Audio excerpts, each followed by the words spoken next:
I was hoping Daniel wouldn't mention that, because you may think you're getting kind of second-hand goods. But I have been writing a lot of books over the last few years, and every time I think I've nailed it, and then either I or someone else points out that, no, you haven't quite got there yet. Well, this is my best shot at it, this new book, Sentience, and we'll have to see how it fares in the next year or so. I'm very happy to be here. Nearly 100 years ago, my grandfather, the physiologist A.V. Hill, gave the Christmas lectures in this theatre. His subject was living machinery. And my subject, too, is living machinery. But while Hill was interested in living bodies as engines for doing mechanical work, I'm interested in living brains as engines for generating conscious feeling.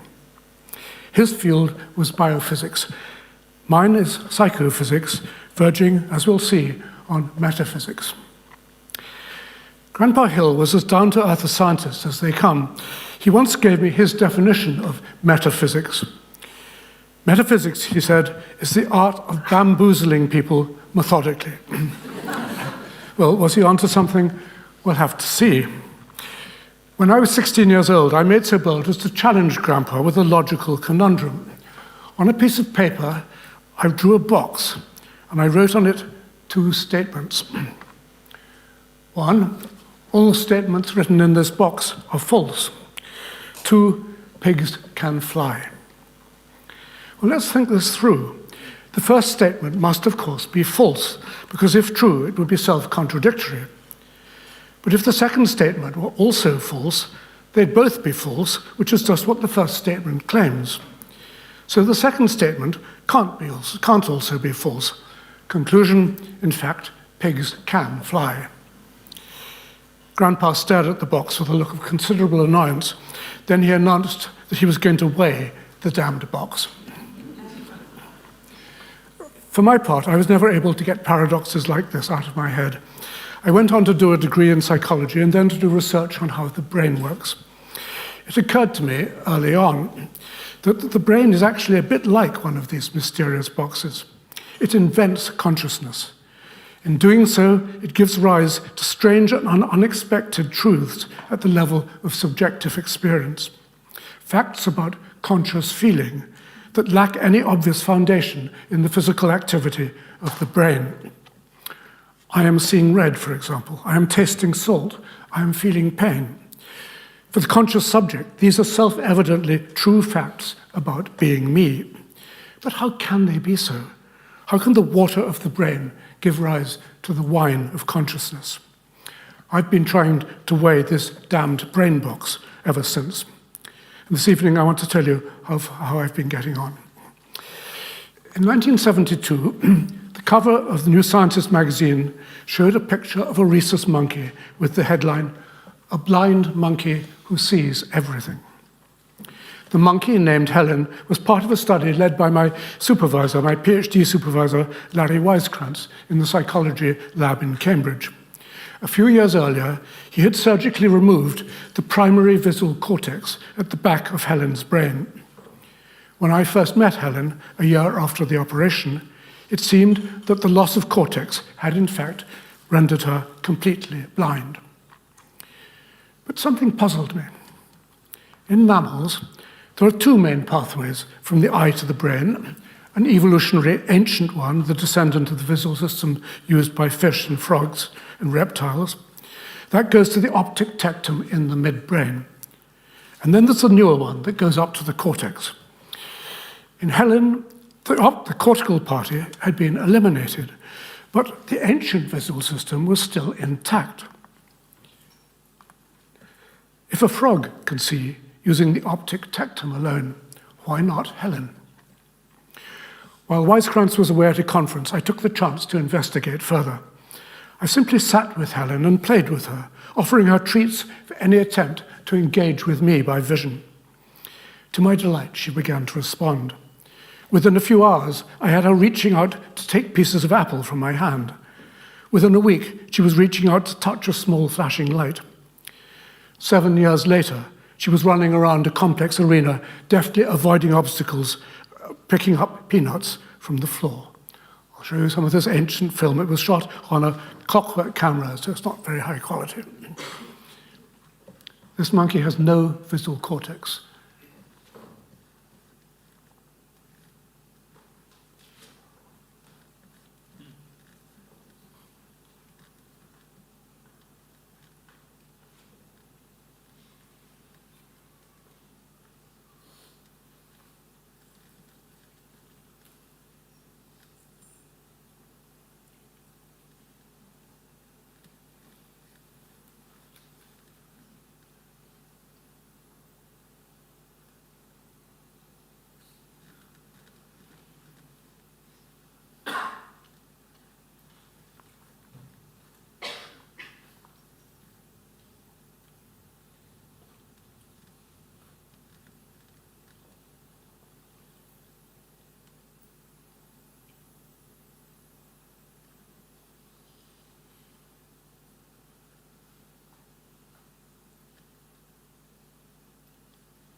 Well, to anyone who'd observed Helen in 1972 when I made that film and didn't know the history, it might have seemed that her eyesight was now quite normal. Yet could she in fact see everything, as the cover of The New Scientist implied? I myself didn't really believe so. I found it hard to put my finger on what was wrong, but my hunch was that Helen herself still doubted that she could see. She seemed strangely unsure of herself. If she was upset or frightened, her confidence would desert her, and she'd stumble about as if in the dark again. The title I gave to my article inside the magazine was Seeing and Nothingness. We were on the brink of a remarkable discovery. Following on from the findings with Helen, Weizkrantz now took a new approach with a human patient. DB, as he was known, had undergone surgery to remove a growth affecting the visual cortex on the left side of his brain. The operation rendered him blind across the right half field of vision. DB himself maintained that he had no visual awareness in the affected area of the field. Weizkrantz, however, now decided not to take DB's word for it, and overcoming his protests, he asked him to guess what he would be seeing if he could see. To everyone's surprise, it turned out that he could, in fact, guess both the location and shape of an object to which he believed he was blind. DB himself was the most surprised of all. To him, this success in guessing seemed quite unreasonable. So far as he was concerned, he wasn't the source of his perceptual judgments. His sight had nothing to do with him. Weizkrantz named this capacity blind sight.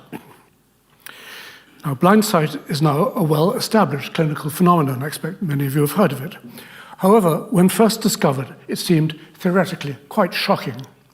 A patient with blind sight has no visual sensation of the light arriving at his eye. Yet he is still able to use the visual information to perceive the existence of objects out there in the world.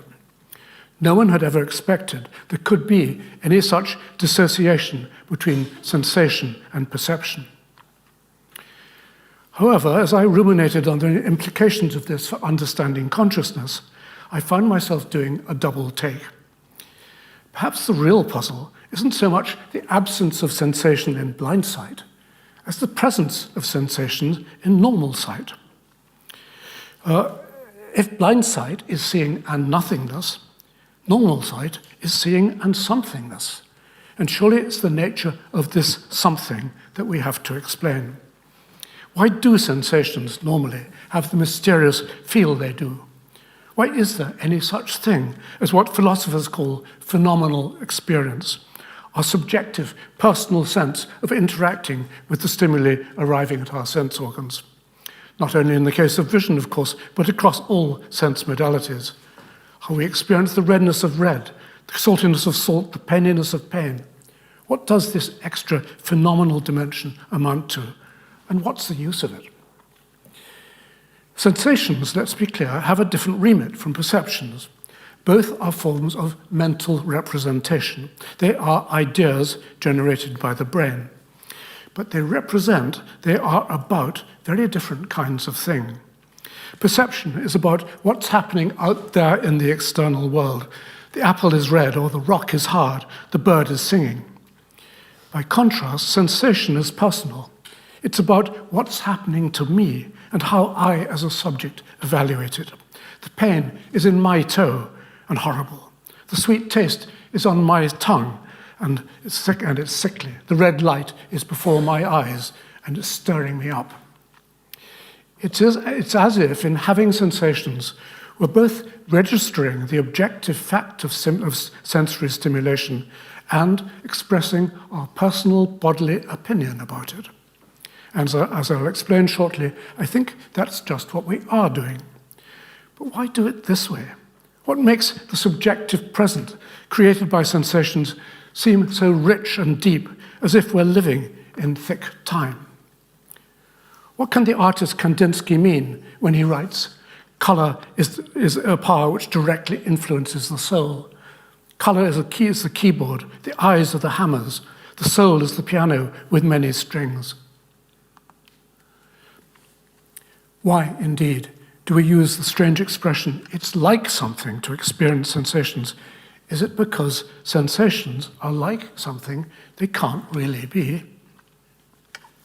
Well, in asking these questions, we're up against what you'll know as the so-called hard problem of consciousness. How a physical brain could possibly underwrite the extra-physical properties of phenomenal experience. As the neuroscientist Christoph Koch once wrote to me, "It's such a mystery, it seems to call for God." Well, for 50 years, I've been searching for an answer that doesn't require God. From the start, I've been suspicious of theories, Koch's among others, that attempt to identify the neural correlate of consciousness. Many theorists continue to believe that conscious states are identical to brain states. And for them, the obvious and best approach is going to be to search for brain events that have phenomenal properties built into their physical structure. This is actually quite an old proposal. Going back to the 1929 Encyclopedia Britannica entry on consciousness, for instance, you could read about the psychonic theory. One theory, it says, holds that each atom of the physical body possesses an inherent attribute of consciousness. If each atom, or in later forms of the theory, each cell of the body emanates its own consciousness, then the self must actually consist of an amalgam of these tiny units of awareness. Well, today, of course, the language has moved on. At a recent conference on the science of consciousness in Sicily a month ago, participants were invited to vote on which theory is the most convincing solution to the problem of consciousness. The psychonic theory, I should say, didn't feature among the 18 theories on offer. Yet several of the popular theories were very near neighbors of it. Integrated information theory, for example, postulates, and this is another quote from Koch, there is a complete one-to-one mapping between any experience and all of its phenomenal distinctions and relations on the one hand, and the causal structure that is identical to it and that is unfolded from its physical substrate on the other hand. Oh, wow, that sounds like a perfect explanation. Yet I myself believe that this and all such identity theories have got off on the wrong foot. They were and are attempts to explain how phenomenal properties could be properties of a brain process. But I think this rests on a fundamental misunderstanding of what it is we're trying to explain. Sensations, as I said a moment ago, are not material entities. They are ideas. They're the way your brain represents what's happening at your sense organs and how you feel about it. This means we have to explain their properties, not literally as the properties of brain states, but rather as the properties of mind states dreamed up by the brain. And once we see this to be the task, I think much of the difficulty and mystery falls away. Now, as with any kind of representation, we can assume that representing sensations has to involve a two-stage process. In the case of seeing red, for example, there will be A, the physical vehicle that carries information about how the brain evaluates the light arriving at the eyes, and then B, the cognitive operation that interprets this as the idea of phenomenal redness. By analogy, let's consider a work of literature, say the novel Moby Dick. There will be A, the text that carries the information about the words penned by the author, and then B, the cognitive operation that interprets these as a story about a white whale. Now, let's note that there's nothing in the physical text of Moby Dick that is white or whale-like. And so, by the same token, I think we can presume there's going to be nothing in the brain's physical response to light that is phenomenally red. Here, let me show this. Here's first the case of the book. Here we have the written text, then the reading of the text, and then the interpretation of this text as the story of a white whale. Now, the brain seeing red. First, the brain text, produced by the red light, arriving at the eyes, then the reading of this, and then the interpretation of it as a phenomenally red sensation.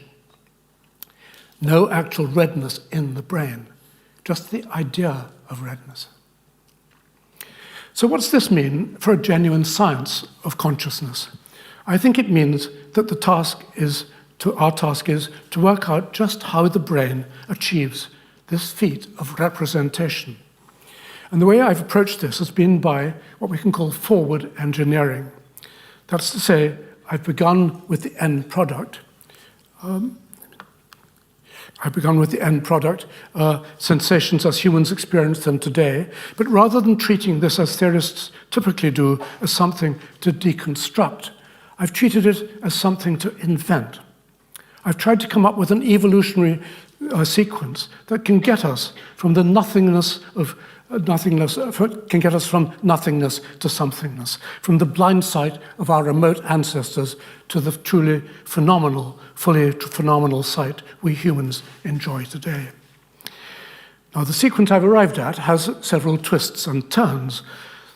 I suggested just now that when we have a sensation, it's rather as if we're expressing our personal bodily opinion about it. And in fact, I think that's just how things started out. I believe sensations originated as active behavioral responses to stimuli arriving at the body surface. They were something the subject did about the stimulation long before they evolved to be something the subject felt about it. So imagine a primitive amoeba-like animal floating in the ancient seas. Stuff happens to it. Light falls on its body, pressure waves press against it, chemicals stick to it. Some of these events are going to be good for the animal, and others are going to be bad. If it's to survive, it must evolve the ability to sort out the good from the bad and to respond differently, reacting to this stimulus with an ouch, to that one perhaps with a whoopee. Now, I call these evaluative responses that evaluate this input sentition. It's meant to be a word somewhere between sensation and volition to show it's active. To start with, sentition isn't entirely local. The responses are entirely local responses, wriggles of acceptance or rejection of the stimulus, organized around the site of the stimulation on the body's surface. When, say, red light falls on the animal makes a characteristic wriggle of activity. It wriggles redly. When salt arrives, it makes a different kind of wriggle. It wriggles saltily. Before long, the responses come to be mediated by a central ganglion, or proto-brain. Now, presumably, sentition, these responses, have been designed by natural selection to be adaptive, with each response taking account of what kind of stimulus is reaching the body's surface and what import it has for the animal's well-being. Thus, even from the earliest stage, we could say that the animal is enacting what the stimulation means to it. Yet to begin with, the responses are entirely reflex, And none of this meaning, of course, is being held in mind. Let's imagine, however, that as the animal's life becomes more complex, it reaches a stage where it would benefit from retaining some kind of mental representation, of mental record of what's affecting it, a representation of the stimulus that can serve as a basis for planning and decision-making. And as it turns out, there's a very neat way of achieving this. To discover what's happening to me, the animal has only to monitor what I'm doing about it. And it can do this by the simple trick of creating a copy of the command signals for the responses. An efference copy, it's called by physiologists, a copy that can be read in reverse to recreate the meaning of the stimulation. In short, the animal can begin to get a feel for the stimulus by accessing the information already implicit in its own response. And this, I believe, is the precursor of subjective sensation. But of course, it will not at first be sensation as we know it, as we humans know it. It won't have any of that special phenomenal quality. The key to acquiring phenomenal properties lies in how sensation goes on evolving. In the early days, it involves bodily behavior out in the open. But there must come a time when such overt behavior is no longer appropriate. The animal no longer wants to recoil reflexly from red light, for example, but it still wants to register that red light is falling on its body and that it feels menacing. So what to do? The solution natural selection hits on is ingenious. It's for the responses to become internalized or privatized. What happens is that the command signals, rather than bringing about actual motor behavior, begin to target the internal body map where the scent organs project to the brain.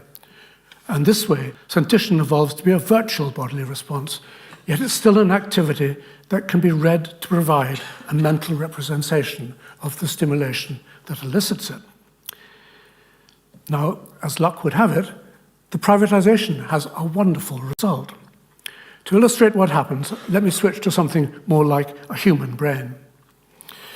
Here we have sentition, the evaluative bodily response.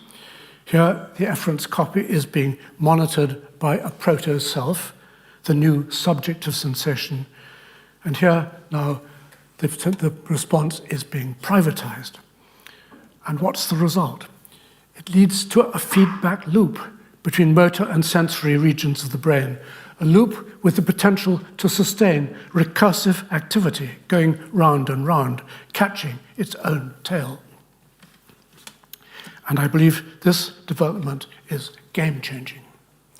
Crucially, it means the activity can now be drawn out in time so as to give rise to the thick moment of sensation. But more than this, the activity can be channeled and stabilized so as to create a mathematically complex attractor state, a dynamic pattern of activity that recreates itself.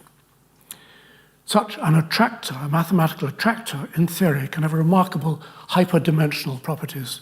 Real, unreal, magical.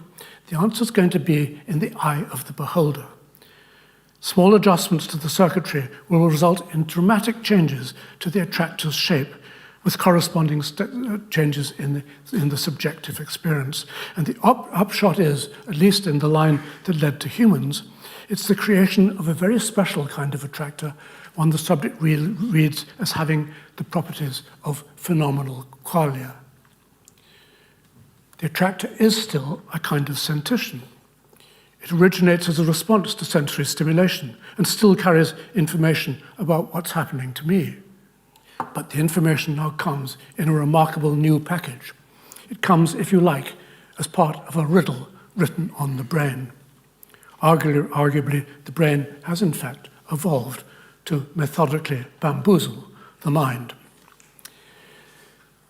So, there we are, job done. Of course, this is only the story in bare outline, and no doubt it's only partly right, but I'm convinced that every step is plausible as an evolutionary development, and it leads to an end state that could, in principle, be responsible for phenomenal consciousness as we humans know it. and as other sentient animals, such as exist, presumably know it too. I acknowledge, however, that if this is an explanation of how sentience evolved, how it evolved, the story is still far from complete, for we still have to explain why. What's it all for? What can have driven these evolutionary developments, and those final stages in particular? What can have been the biological advantage of having sensations dressed up in this wonderfully exotic way? Is phenomenal consciousness actually for anything? There are a good many theorists quite willing and even happy to answer no.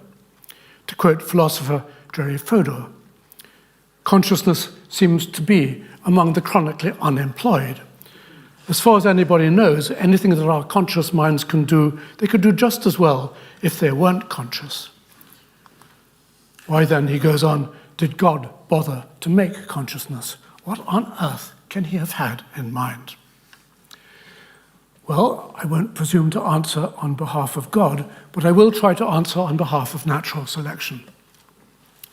To explain the use of phenomenal experience, I suggest we can and should let our own first personal intuitions be the guide. Who can know better than you or I do what sentience is for?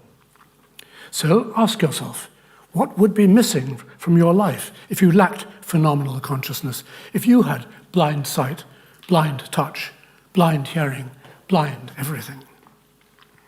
I think there's an obvious and true answer, and it's the one I touched on when discussing blind sight. It's that what would be missing would be you, yourself.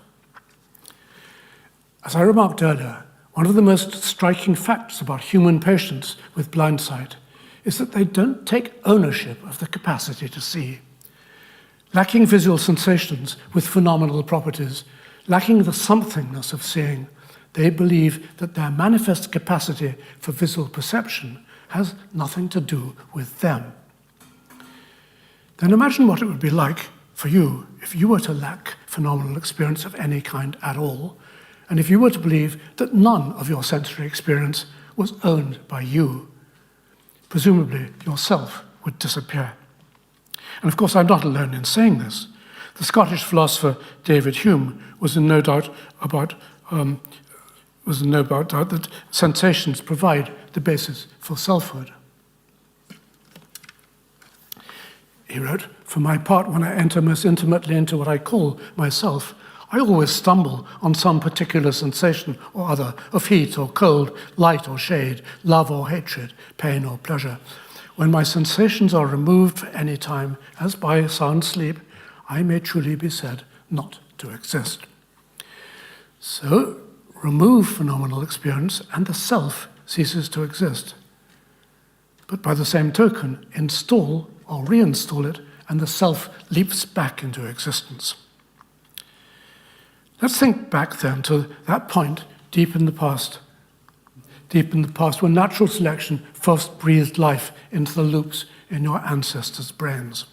And they woke up to find themselves transformed into sentient, self-conscious beings. In reality, of course, it won't have happened in a flash, but I don't think it need have been a gradual process either. For the fact is that attractors of the kind I've been talking about, mathematical attractors, have an all-or-nothing character. So the phenomenalization of sensations could have come about quite rapidly, perhaps within a few hundred generations. Whenever it occurred, it will certainly have been a psychological and social watershed. With this marvelous new phenomenon at the core of your being, you will have begun to matter to yourself in a new and deeper way. You'll have come to believe, as never before, in your own singular significance. And it won't just be you.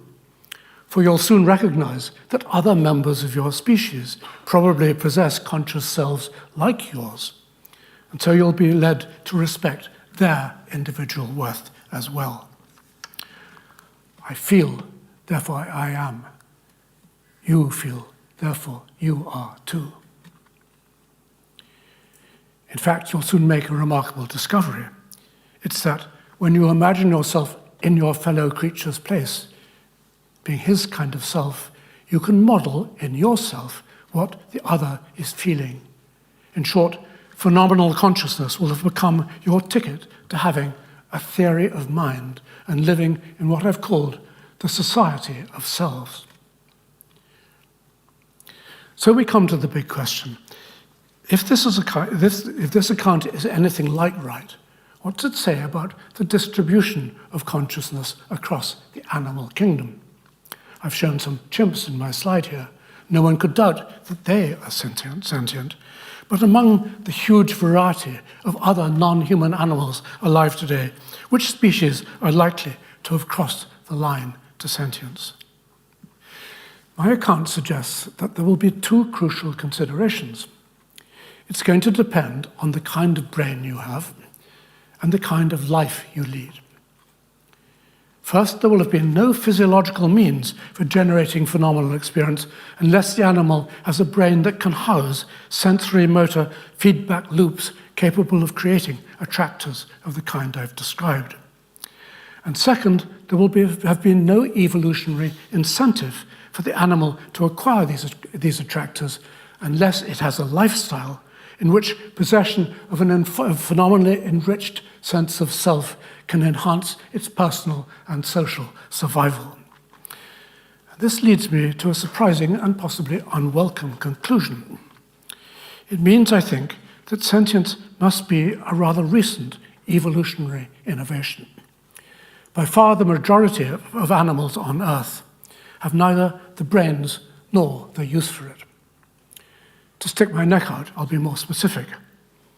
I suspect that sentience may not have arrived until the evolution of warm-blooded animals, mammals and birds, around 200 million years ago. I draw the line there for two reasons. The invention of warm-bloodedness had major effects both on animals' lifestyles and also on their brains.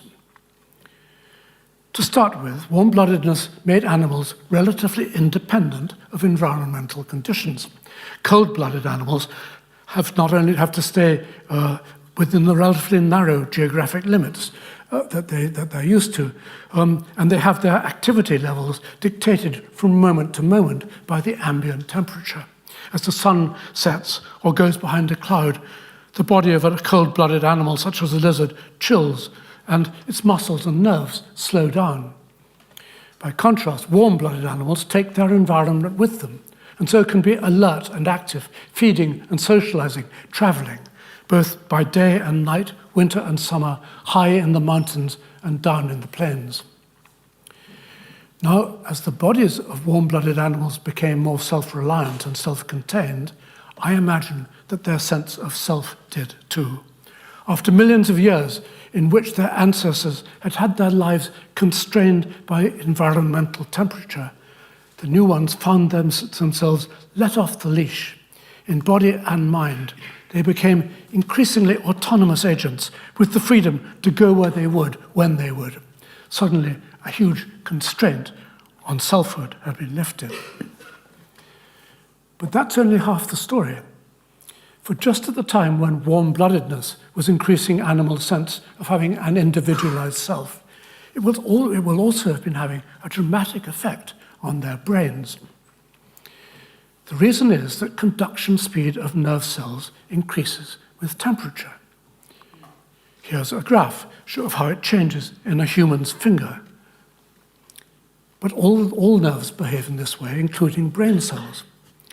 This means that as body temperature increases from an average of, say, 15 degrees centigrade in cold-blooded animals to a steady 37 degrees in mammals or 40 degrees in birds, the speed of nerve cells in the brain will have nearly tripled.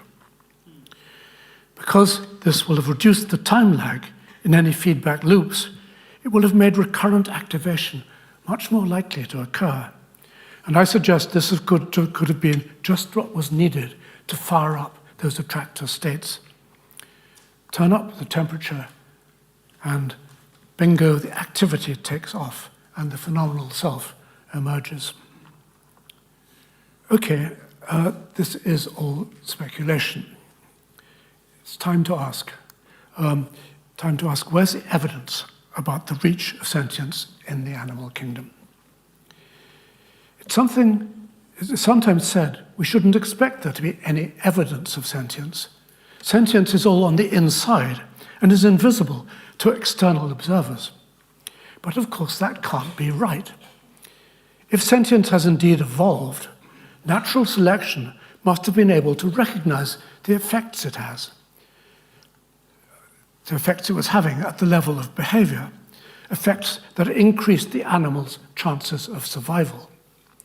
And if natural selection was able to see those effects in the past, then presumably behavioral scientists should be able to do so today. So where should we be looking? I've been arguing that phenomenal consciousness gives an animal a competitive advantage specifically because of its psychological effects, the way it changes how the animal thinks, firstly about what it's like to be me, and secondly about what it's like to be you. In my new book, Sentience, the Invention of Consciousness, I propose a variety of ways in which this is likely to show up in behavior. I ask, do animals have a robust sense of self centered on sensory experience? Do they engage in self-pleasuring activities, sensations for sensation's sake? Do they have notions of I and you as mirror selves? Can they carry their sense of their own identity forward? Can they, this is crucial, lend out their minds so as to understand another's feelings? Well, there's no time to expand on this now in this talk, but to whet your appetite, I'll show you some film clips that bear on the evidence which I discuss in the book. So it's rather just a random selection which I took off YouTube last week. You've all probably seen many similar things, but I want to draw your attention to what they're showing. So here, to start with, is a chimpanzee exploring his body as seen in a mirror.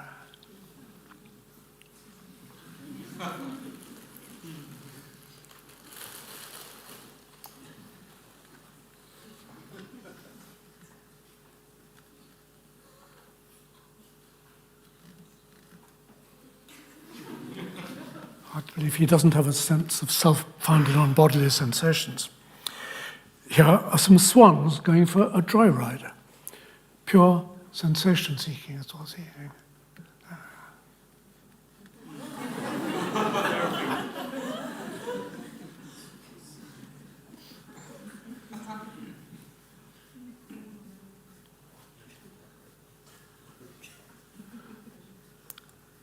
The great object of life, Lord Byron said, is sensation, to feel that we exist. And swans seem to be doing the same thing. Oh, here's a dog, in fact, doing something similar.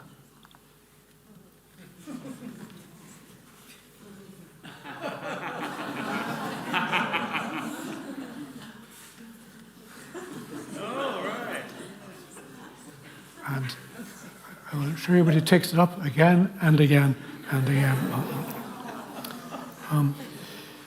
Here's an example of elephants showing sympathy, showing empathy, I should say, for another infant in trouble.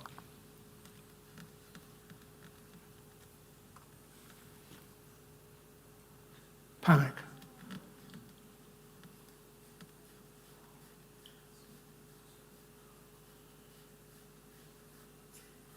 They were putting themselves in the infant's place and knew what had to be done.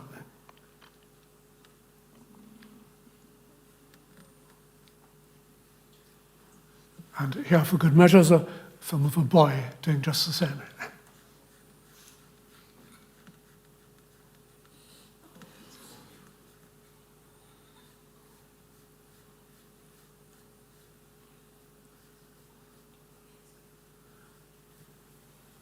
We sentient beings can't but put ourselves in the place of suffering animals.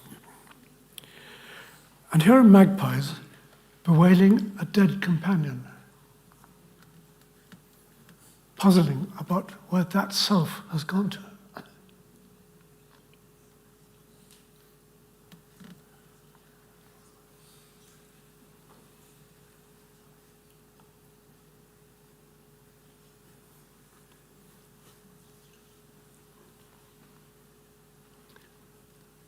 In fact, there was something wrong, and what they recognized as wrong was the self of this creature, the autonomous self, was no longer there. Next one, here's a chimp giving a child, his child, a thrilling ride, which I thought I'd include because it's so nice.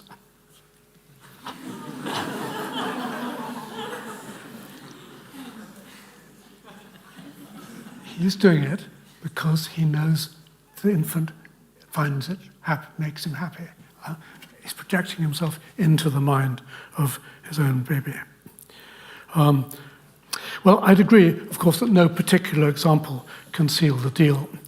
But I think they add together, and I reckon the balance of evidence does support my hunch that it is only mammals and birds that make the cut. Chimpanzees, dogs, parrots, they all affirm their selfhood in ways like this. Lobsters, lizards, and frogs, they really don't. Now, look closer. I'm going to go back one there. Look closer at Bruegel's painting of animals waiting to be invited aboard Noah's Ark. See, they are all warm-blooded. Knowingly or not, Bruegel has, I think, painted the kingdom of sentience. So, I spilled the beans on this, but what about octopuses? They are everybody's favorite candidate for an outlying species that is sentient. But I have to say the behavioral evidence simply belies this. Octopuses are undoubtedly highly intelligent. Yet on the face of it, octopuses don't find pleasure in sensation seeking. They don't have a strong sense of themselves as individuals. They don't attribute selfhood to others, and nor do they care. I guess that sentience would in fact be wasted on octopuses. Suppose we could in fact genetically engineer an octopus to have phenomenal consciousness. I'm pretty sure the newfound selfhood would make little or no difference to the octopus's survival. So the new genes would not be maintained by selection and would soon disappear. So it's nearly time to wrap up this talk. Let's return to Helen and frogs. Many years ago, I wrote a paper titled What the Frog's Eye Tells the Monkey's Brain. I think it's time to consider what a monkey's blind sight tells us about frogs. So, there we are. Okay. So there's Helen reaching for peanuts, and here's a bullfrog catching ants. With poor blind-sighted Helen, there's good reason to assume that despite her obvious visual competence, there was nothing it's like for her to see. I conclude that equally, there's nothing it's like for the frog to see. And furthermore, there's probably nothing it's like for the frog to taste or hear or feel pain. And I think that the same goes for most animals on Earth. Then, if not animals, what about man-made machines? There are, of course, already man-made machines in existence that can see and hear and smell at their own level. But as with lobsters and frogs, it's presumably blind seeing, blind hearing, blind smelling. Given the life tasks that non-sentient animals and machines have been designed to accomplish, I'm sure phenomenal blindness leaves them none the worse off. ChatGPT doesn't yet need to be sentient, no more than an octopus. So far at least, ChatGPT doesn't need to be humanly clever so as to succeed as a natural psychologist. However, it will have occurred to you this is sure to change. Soon enough, we're going to want to build robots to play social roles where sentience and selfhood really could be a major fact in their use to us. It could be crucial. And to survive, these robots are going to have to survive as significant individuals in a world of other phenomenal selves. And at that point, I think it's more than likely that software engineers will attempt to take a leaf from nature's book And by duplicating the brain circuits that are will have been discovered by then to underlie phenomenal consciousness in humans, they will indeed build sentience into a machine. Could it be that sentience has in fact already evolved independently in extraterrestrial beings? There's every reason to believe that the distant universe already contains many life forms with well-developed sense organs. But I think we should assume that most of them, as here on Earth, will have remained phenomenally blind. Could that be all of them? Of course, anything is possible in an infinite universe, but that doesn't mean that sentience, as we Earthlings know it, must have evolved elsewhere. If I'm right, it was a sequence of lucky breaks that paved the way for the evolution of phenomenal consciousness here on Earth. On Earth, if the same local terrestrial conditions were to hold, perhaps the same sequence could be repeated. But outside the earthly environment, all bets are off. The chances of sentience having evolved somewhere else in the universe may be vanishingly small. The astronaut Frank Borman, looking from the window of Apollo 8 in 1968, he remarked that the Earth was the only thing in the entire universe that had any color. Well, maybe this can't be strictly true, but it could well be true that the Earth is the only place where there are beings capable of experiencing color qualia in the way we humans do, where it's like something like this to see, or this, or this. So here's a thought to end my talk with. One day, maybe long in the future, as a result of the aging of the sun, maybe not so long as a result of a natural catastrophe or human mismanagement, life on Earth will inevitably become extinct. When that day comes, sentience will likely cease to exist anywhere in the universe. Unless, that is, we humans decide to do something about it. Well, what could we do? I like to think that in an act of cosmic generosity, our descendants will try to forestall the extinction of phenomenal consciousness by seeding the universe with sentient robots, sending them out into space to continue where we left off. The novelist Thomas Mann once made a grand claim about human beings' part in the scheme of things. He wrote, "In my deepest soul, I hug the supposition that with God's let there be, it was man who was ultimately intended, and that with him a great experiment was initiated, the failure of which would be the failure of creation itself, amounting to its refutation." We don't need to follow man in putting humans on a pedestal like this, but I'd like to make a related claim. With natural selections, let it be, it was phenomenal consciousness that was ultimately intended. And with this a great experiment was initiated, the failure of which would again, or indeed, be the failure of creation itself. Now, I agree, of course, that the idea of a biological feature being intended may not make a lot of sense. Still, I imagine Charles Darwin himself might have recognized that phenomenal consciousness deserves to be called the ultimate achievement, the crowning glory of the evolutionary process that began with the Big Bang. Well, methodical bamboozlement. Dear Grandpa, I feel your ghost here in the theatre. Still and all, I think phenomenal consciousness is a bamboozlement so sublime that if it were to cease to exist, it would indeed diminish the whole of creation. So thank you.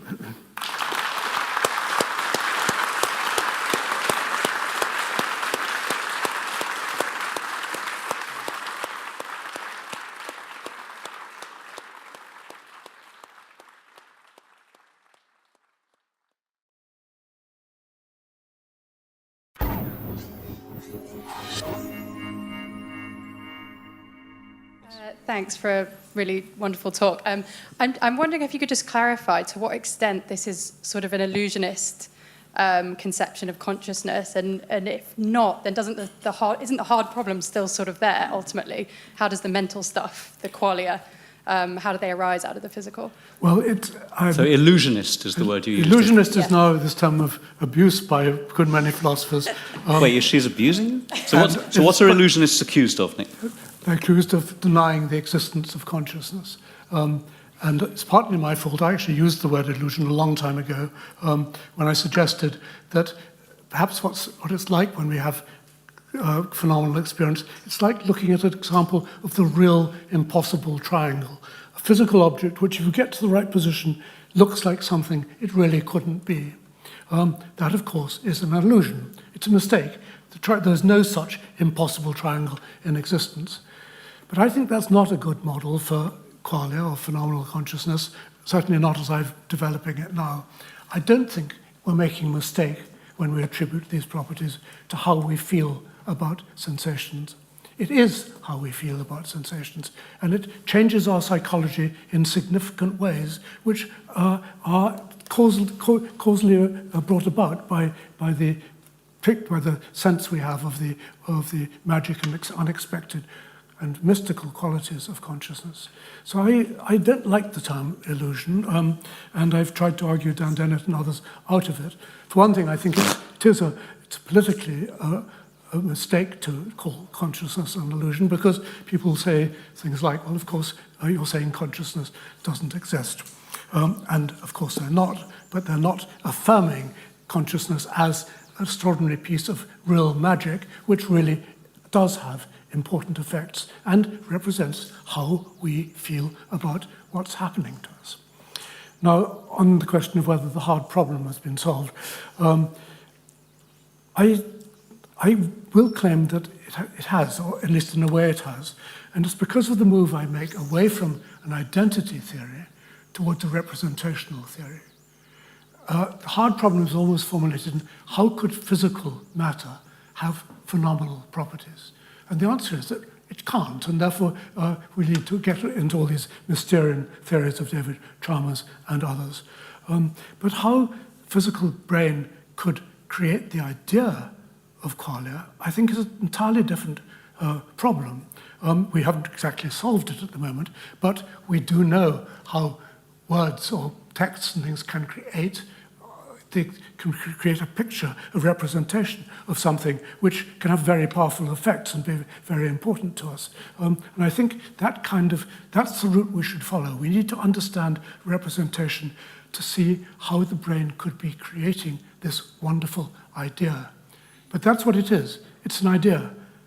All the colors and lights and things we're seeing around here are our idea of what's happening to us when the light falls on our bodies.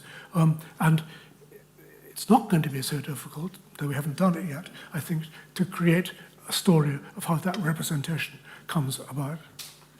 I'm loving your optimism. Thanks, that was a great answer, very clarifying. Thank you. We're here. Hello, I'm over here. Yes, here. please. Thank you very much for an interesting talk. The question I had was about the role of consciousness in evolution, and you said, you talked about the advantage, the evolutionary advantage of the evolution of consciousness. One of the things which strikes me as being particularly striking is that consciousness mediates the memory. You don't remember anything that you weren't conscious about.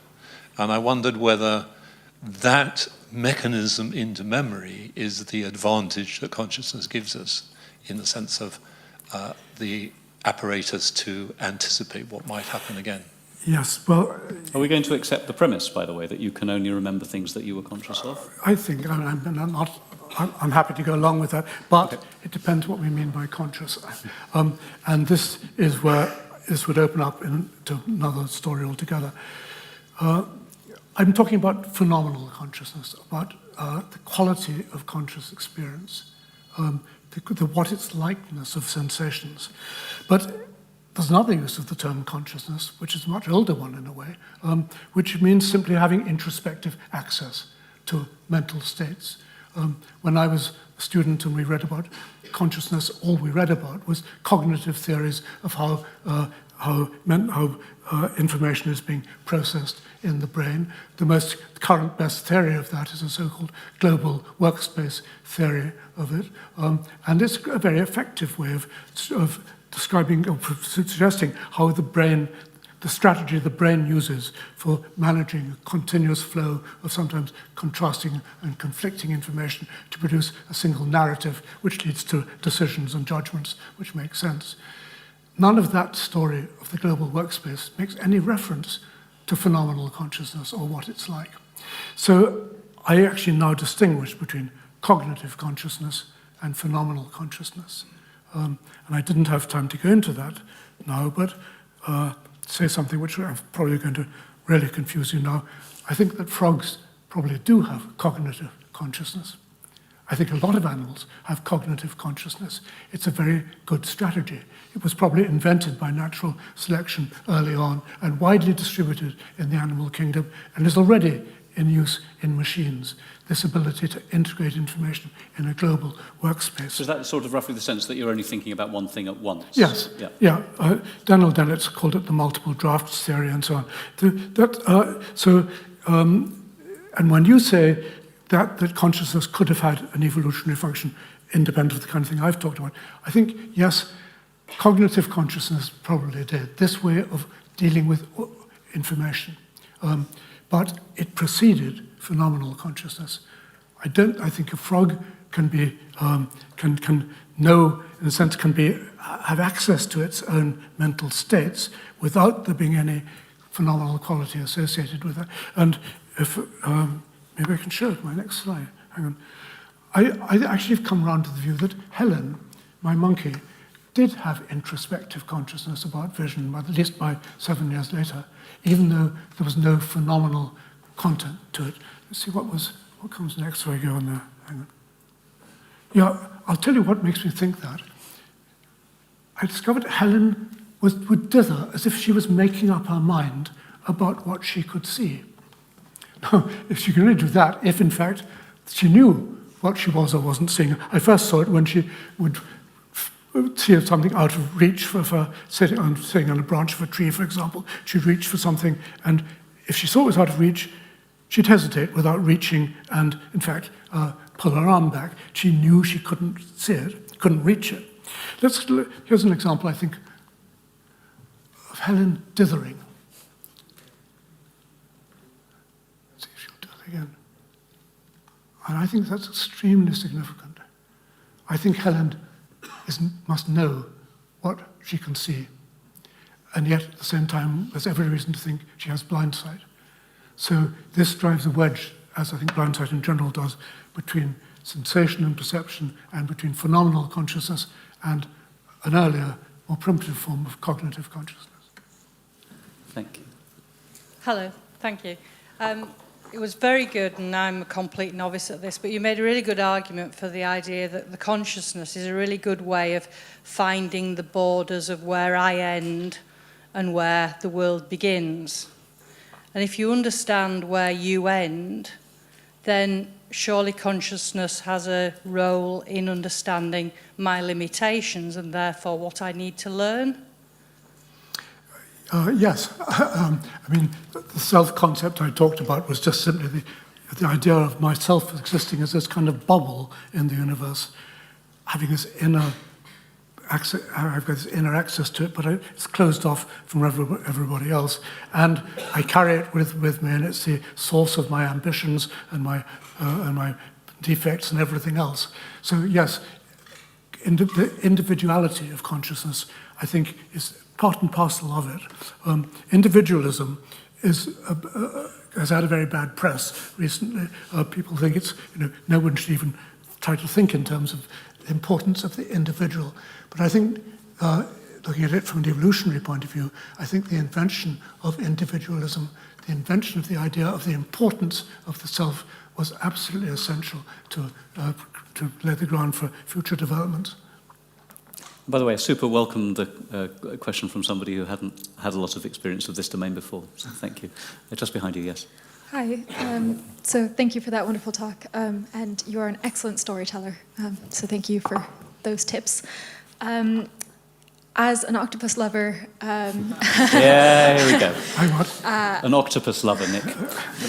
There was going to be one for sure. Well, I love octopuses too, but I'm going to steer this in a slightly different direction, so someone else might have to take up the actual octopus mantle. But there was a moment in there that struck me that to feel that this sort of line of thinking is a tiny bit dangerous, question mark, in terms of, and I don't want to be the person who asked that question, but animal rights. Like, what stops us from now saying, okay, frogs don't have a feeling of pain, or like don't, there is no sensation of pain, and therefore the pain sort of doesn't matter to the human morality.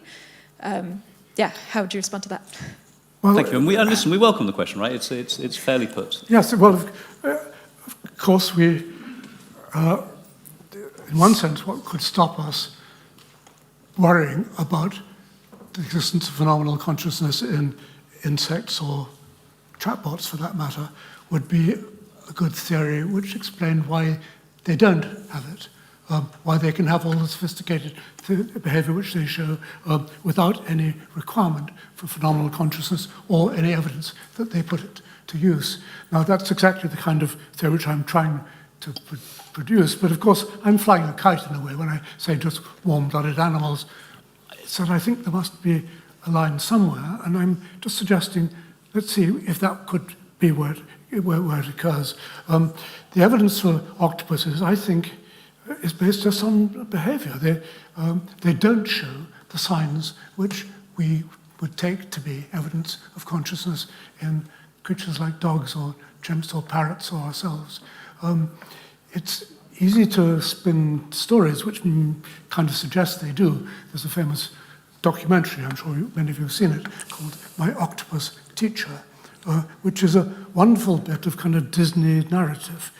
It was almost entirely made up in the cutting room. The directors of that film filmed masses and masses, years worth of footage of the octopus, the guy, different octopuses and so on. Then they didn't know what to do with it. They called in a writer from Hollywood who put together a story, which is a brilliant story, as a kind of fable and as an important story about the man involved with it. But it's not natural history. And I think that in a way it's irresponsible to present it as if it is science or natural history. But your question is exactly the right one, and it's one which everybody has to bear in mind. I mean, Mary Oliver wrote a beautiful poem. You probably know Mary Oliver. It was called "Do Stones Feel?" And she ends it by saying, "How terrible it would be to be wrong." Well, it would be wrong to be awful to be wrong about stones feeling, but we're not likely to be wrong about stones. But maybe it would be terrible to be wrong about locusts or something. And there are movements, of course, to give animals protection in factory farming of insects and mollusks for that matter. I'm all for that. I think there's lots of reasons to give animals the kind of life which they had evolved to lead, in which they flourish, and in which they actually kind of fulfill the Aristotelian essence of being the kind of animal they are. But I'm a philosopher and a psychologist. I ask myself, what is the truth about this? And what you've heard is the way I think about this now. And it's I'm not going to force it down anyone's throat, but it's a good story, as you said.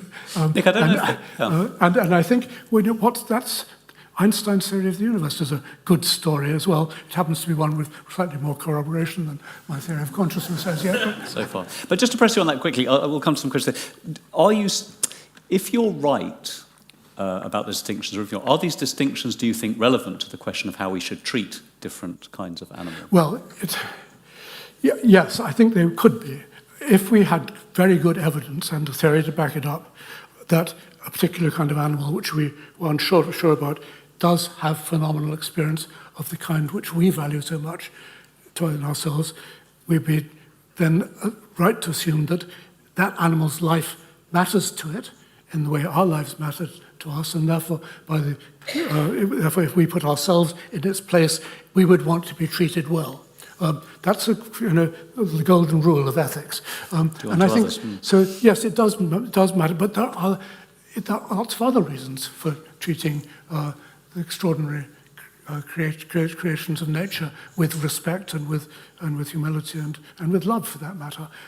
We don't not care about plants because they're not sentient, or some people think they are. But basically, the protection which we need to exert, which we need to continually be offering, insofar as we can, to the intrusion of humans on nature, is one which has a license, nothing to do with philosophy or sentience. Okay, so plenty of other reasons to treat things well. Yes. I believe the microphone's there. Thank you. And we'll go in the middle there afterwards. Thank you. So, yes. Fascinating talk. I see a lot of parallels between your account of the evolution of consciousness and I'm way up there. It's up there. Look, it's fine. The voice is clear, even if... Between your idea of evolution of consciousness and Dan Dennett's idea, his compatibilist notion of how free will could have evolved in a determined universe, do you see that parallel? Do you agree with his account? And do you believe that phenomenal consciousness is necessary for the evolution of free will? That is, are frogs not free? Is my dog? I think, and her octopus. Well, yeah. Dan and I are very old friends and very old sparring partners, so we don't agree about all this stuff. We do have a lot in common. I mean, Dan and I are a lot closer to each other than I am to Philip Goff or David Chalmers or Roger Penrose, let's say. But on the issue of free will, I follow Dan mostly. I'll tell you what I think free will means, and it's almost too simple to say it. It's that when I do something, it's under my control and not yours. It's my actions flow from what the accumulated knowledge and experience and so on lodged in my brain and all the decisions it comes to, and those are mine. Nobody can take them away from me. I'm not a puppet. I'm the author of my own actions, and that's all that's needed for free will. It's not free in some kind of absolute sense that it could have been something else, because it couldn't be something else. Wouldn't be my decision if it was something else. But if it's not my decision, then it's not an example of my exerting free will. All right, I'll take. I can't resist the story that we did a talk when I was at Wellcome Trust with Pat Churchland, who's another philosopher of this. It was recorded by the BBC. It was a free-flowing discussion, but there was a producer at the side who had cue cards, and just to make sure that all of the topics were covered over the course of the talk. And of course, inevitably, towards the end, the producer held up the card for Pat that said "free will," and she went, "Oh yes, now free will, very interesting." So we go. Please go. Actually, can we come back on free will? What do you think about it? Oh, I think the microphone may have gone, but sorry, yeah. Okay. Nah. You want to give it a shot? Okay. 10 seconds on what you think free will, sir, having asked the question. You really put me on the spot. Did you ask the question? I don't believe in free will. There you go. Yeah. Less than 10 seconds, thank you. In the front. Thank you. It seems to me there's a connection between phenomenal consciousness and synesthesia, where you perceive, say, music as colour or smell as a shape. Is what you've just described an explanation for synesthesia? Is synesthesia an outcome? Is it maybe where something doesn't quite work, something's gone wrong in the phenomenal consciousness part? So synesthesia is the bit where some people who hear sounds see colours with it or smells that go with it, yes. Yeah, I've asked synesthetes what it's like, and it's quite clear it's not quite like sensation when they have colours associated with letters of the alphabet or calendar dates or whatever it may be. It's at the level of ideas more. They recognize they don't actually have the qualia swimming in front of them, at least the ones I've talked to. So I'm not sure. I mean, it's a terribly interesting issue, and it's one of these areas where the more people talk about it, the more it turns out how common synesthesia is. People have just hidden it because either they assumed everybody had synesthesia or they were too shy to admit that they did. But fascinating topic. Do you have synesthesia? Yeah. Very mildly, in other words, smells for me have shape. Some smells have a very clear shape, and it's not they have a shape, they are a shape. So it is a feeling, a very powerful feeling, so hence my question. Yeah, but it's interesting, you see, the shape, I don't think, that we don't have shape qualia. I mean, I know what you mean when you talk about a shape, of course, but shapes don't exist at the level of sensory experience. Traditionally, they haven't been said to. So I think it's very often, at least, a matter of linking concepts. Rather as continually happens in metaphor and poetry, whatever it may be, synesthesia is a kind of self-generated poetry. The microphone is just there, thank you, and then we're going to go to the front row afterwards. Please. Okay. Thanks again, Dr. Humphrey, for your lecture. I think you've definitely opened a can of worms with the cephalopod contingent. Yeah, we're not even going to get into where the worms are. I was actually looking it up while you were talking, and they're seen as sentient by many countries. But anyway, that wasn't my actual question. My question was related to sentience in the universe. Do you mean that you think sentience is limited to the Earth, or sentience elsewhere in the universe might exist, but not as we know it? No, I think if it exists, it would be as we know it. We would recognize it if we were having it. Now, I'm suggesting that it may not exist anywhere else in the universe. It really may be a one-off, which makes it, of course, extraordinarily valuable. We can't afford to mess with sentience if we're the only, we and other sentient creatures on Earth are the only ones to have it. It makes life on Earth all the more precious. But so on that question, on octopuses, well, you have raised an interesting issue. But of course, there's legislation here and there now decreeing that crabs or octopuses or lobsters are sentient beings. I don't think that's the way to conduct science, to ask the legislators. What basically, we've got this animal sentience law came into use in the UK 2 years ago, partly because Carrie Johnson was pushing so strongly for it, and Boris had promised her she'd get it. The research which went into it, done by a colleague of mine at the LSE, I thought was pathetic. It was a report on sentience in decapods, which actually says nothing about sentience at all. Sentience is simply defined as feeling in the first paragraph of this 100-page report, and they never get back to asking what exactly we're talking about here. Why would this just be different from, nociceptive behavior, pain behavior? How is it different from pain behavior accompanied by suffering, and so on? So, I don't want my pitch queried by lawyers, I should say, and I suspect since you've come to this meeting in the Royal Institution, you would probably go with me on that. Lawyers are welcome here too. We've got a question there, and then, we can do the gentleman there, and then we'll come over here. Yeah.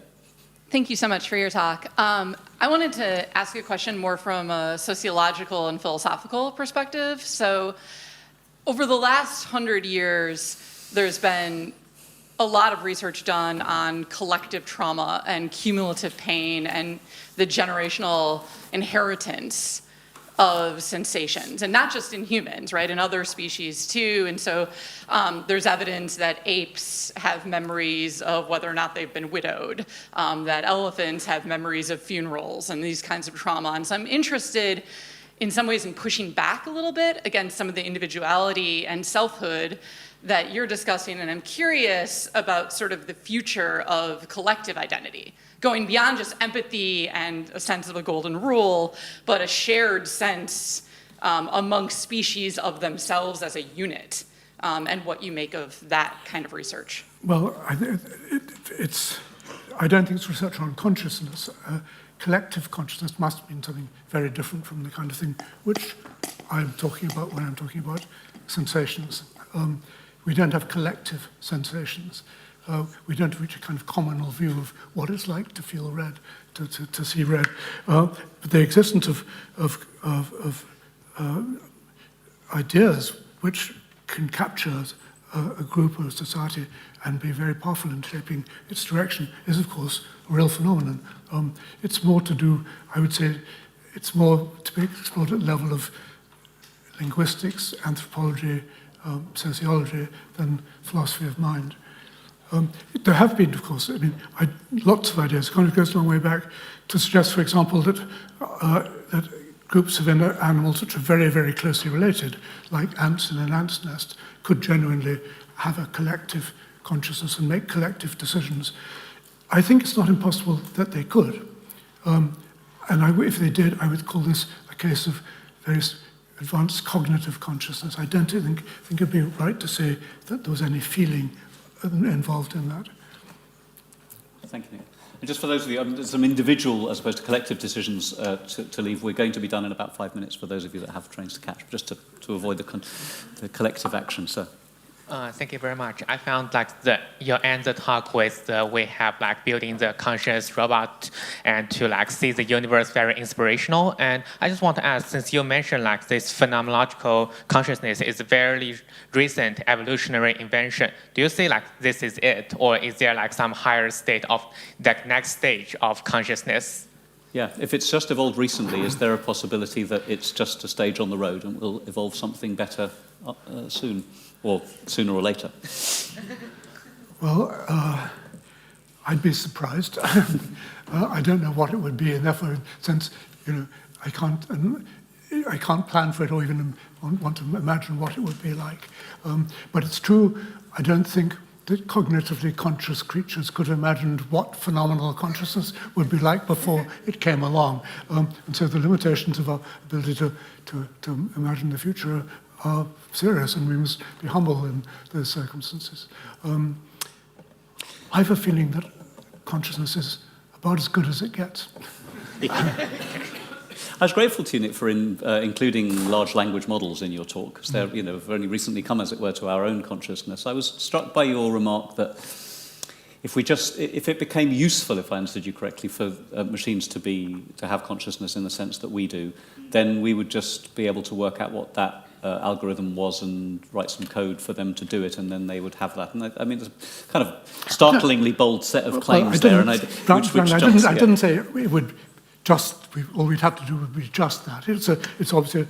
Did you think there is, in principle, a possibility that we could work out how it is we do it, and then get a machine to do it that way, and it would have the same effect? Well, I think it's possible that we could work out how we could do it. Yes, and that seems to me the way we'd expect science to progress. Once we formulate the questions and have the tools to answer them, we're going to go that way.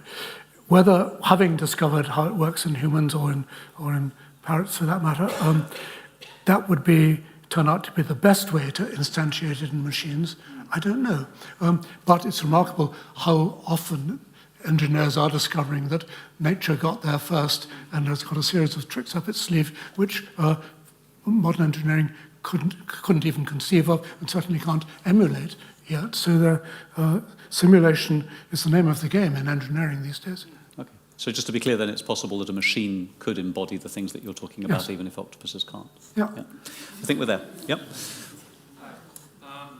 While we were watching that amazing video of the swans riding the waves, thank you for including that, I was thinking about your description of what you call phenomenal consciousness, and no doubt that that sensation seeking is in part due to that.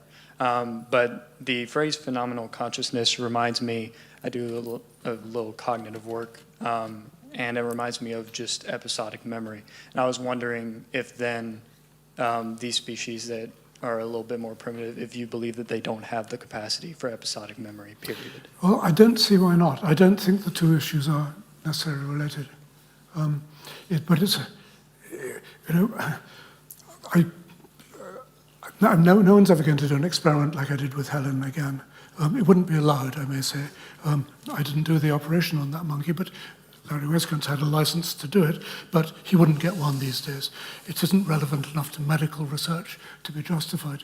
So there's lots of questions we won't be able to answer, but I would like to have known about Helen's episodic memory for visual percepts, for example. I'd like to have known about her aesthetic tastes, for that matter. I mean, did she care about, did she see colours in a sense which made her, moved her in any way? I don't know. So many questions I didn't answer. You kick yourselves 50 years later. Our final question is just on the end there. Hiya. Oh, sorry, no, I meant in front of you, so sorry. No, it's entirely our fault, but thank you. Next talk, sir. You talk about how wrong we'd be if stones could feel, and similarly with other animals, yet we experiment on monkeys, which many agree do have consciousness. Absolutely. What do you think about that? I gave up doing work on monkey brains precisely because of that, because I realized that they do obviously have, they matter to themselves in ways which we should respect, and therefore we don't have the right to, at least only in very special circumstances, to abuse them to indulge our curiosity, which I must say, in the environment I grew up in the Cambridge lab, that was what people were doing. And it was thought to be absolutely fine. To make up for it, I moved on from doing this work on monkey brains to working on monkey aesthetic preferences. I thought I'd try and find out what they like to have happen to them, rather than imposing things they don't like on them. That's another story, though. But I support vivisection in medical research. I think it's essential. On balance, the suffering caused to the experimental animals is completely outweighed by the benefits it can bring to other animals and also to human beings. And I think we have to strike that balance. I mean, we can't be strict utilitarians that says everything can be summed up on good and bad register. But it seems to me that to suggest that we should stop all research because of the damage it's doing it just wouldn't add up, in the sense that we already know of the huge amount of suffering being caused by farming. We know of the even greater amount of suffering being caused by natural behavior of animals killing each other, of starving to death as a result of climate change and so on. There's a vast amount of animal suffering among sentient animals going on in the world. The amount which research adds to that is very, very little. Though I completely respect people who say it's not for them and they don't want to do it. Thank you, Nick. And again, values have changed over that time. You did refer to your grandfather as having given the Christmas lectures here, and we're delighted that the family tradition, at least in terms of lecturing in this theatre, has been preserved. Those of you who are not yet members would be well advised to consider it. You get to be in the ballot for the Christmas lectures, which this year we're not yet revealing what they're about, but you may find the topic of interest if you found today's talk interesting. Nick, as he said, has written a book, his 8th, perhaps not his last on this, but certainly his latest. And if you'd be interested in buying a copy, they're available outside on the right. And Nick, I think, will, until he gets too tired, sign copies a little on the left. Before we go out and buy the books and enjoy the evening, please join me in thanking our speaker, Nick Humphrey.